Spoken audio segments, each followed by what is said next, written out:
excited about it, and and it's a sad moment. These kids realize the last time they're ever going to play football again. Most of them, they'll never play another down. You gave me cold chills when you said that. I told them that the front of the scouting report's one last time because after Friday night they're never going to hear that cannon again. That's right. And I tell you what, I probably could cry right now because I tell you what, just the fact that I can't hear it again until next year is rough enough. But for them to never hear it again as a football player at Briarfield, whew. It's bittersweet, and but then again, we've got some tough road. We got some road games ahead of us. We got a bye week, and we should make the playoffs. That looks like it's. I don't want to take a step ahead. I know we got to play these 2 games, but we got some pretty weak opponents.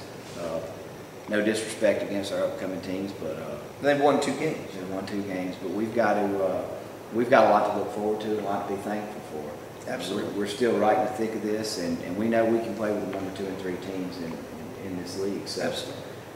I'm excited, for the next see how the next month plays out for Briarfield and for these seniors, and hopefully, we've got 2 of our main kids that are unhealthy. Well, 3, when you count out, we got a cast on a kid. We got to get off, and hopefully Lane will be back. And so, we've got 3 quality players that are hopefully will be here for that playoff game.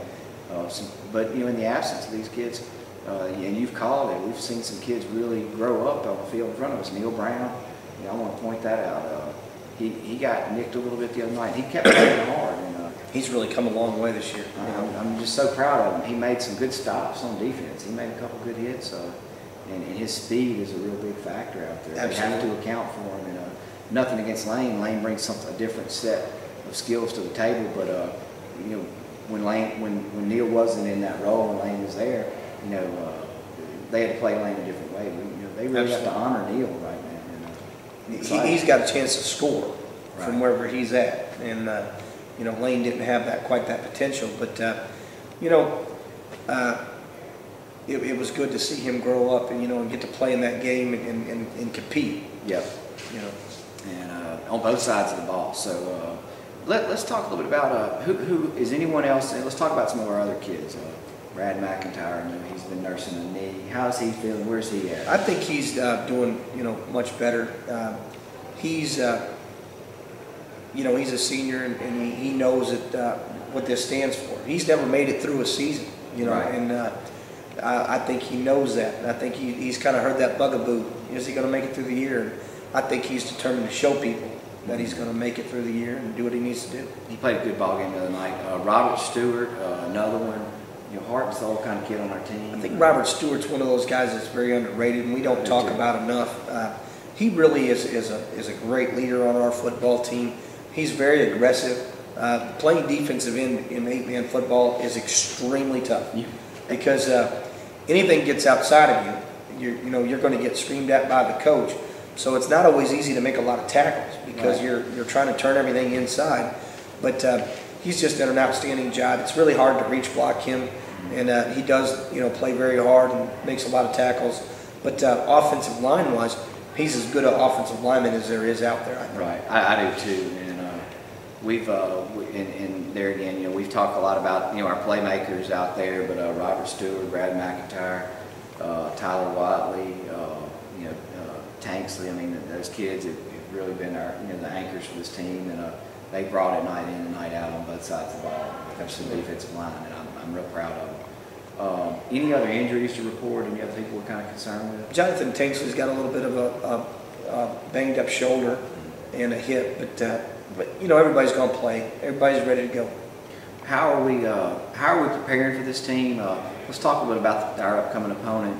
I know they've won only a couple of games, but surely they have a playmaker out there, somebody that maybe we keep an eye on at home. Number 7 is our tailback, and he is as good as we've seen. He is extremely fast.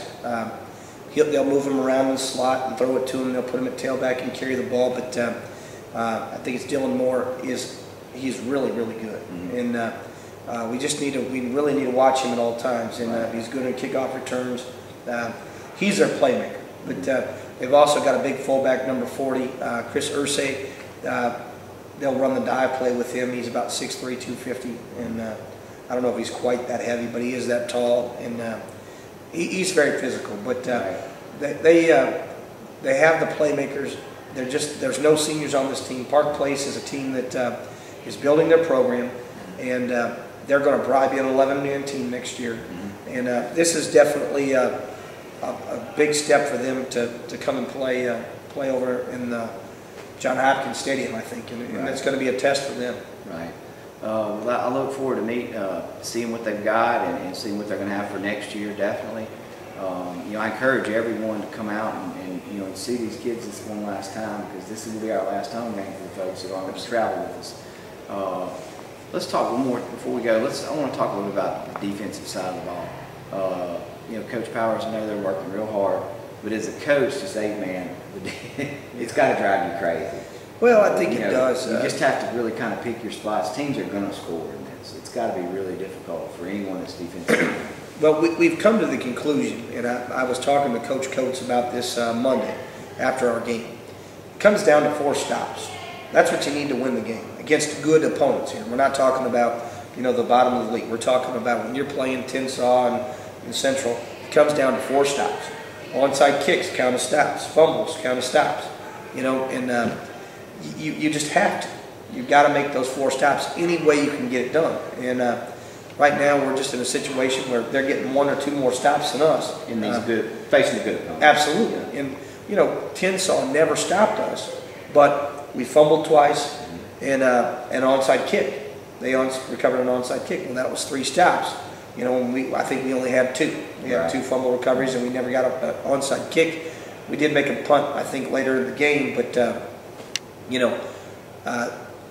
and that was the difference, because the first half, we jump out on top of them, we get a stop, 2 quick scores. Sure. We've got the momentum in the first half. Absolutely. And then, those stops are big too, because they get the ball first in the second half. Absolutely. And that kind of brought the momentum back to a draw, so to speak. I wouldn't say they had the momentum in the second half. I would just say we were in a dead heat in the second half. But to answer your question about the defense, that's what it comes down to. So when, you see tackling, there's a lot more emphasis on stripping the ball. Yeah. Because even if you make the tackle, they could score on the next play.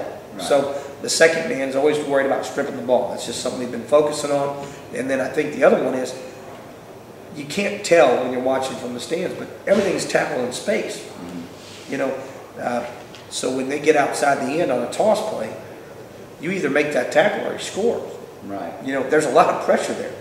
And especially when it's their best athlete getting the ball. So that's what makes it look so rough. Right.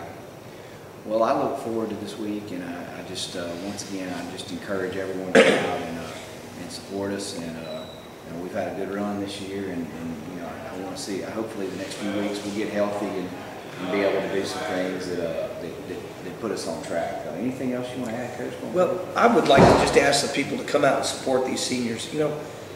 I've been here 3 years, and not taken away from any of the other senior groups. This group coming in the expectations from other people were low. They didn't think this was the Briarfield team and everything. And this group has been so much fun to coach, and I'm just going to miss them. When this is over, it's just been such a fun time, and I ask that people come out and support them and just realize what these kids give, because we demand so much of their time, and these kids have done it with a smile on their face and given me all the effort that I could ever ask, and been so resilient, in their play. You bet. You can't ask for a better group, and you definitely can't ask for more effort than we've gotten out of this group. Absolutely. I'm real proud of them, and just encourage everyone to come out and watch these guys' last home game and their last homecoming for the seniors, and it'll be a bittersweet time, but they've got a lot to look forward to in the next few weeks, going forward into the playoffs. For Coach Ben Durham, I'm Matt Meadows, and we thank you for tuning in again this week. Good night.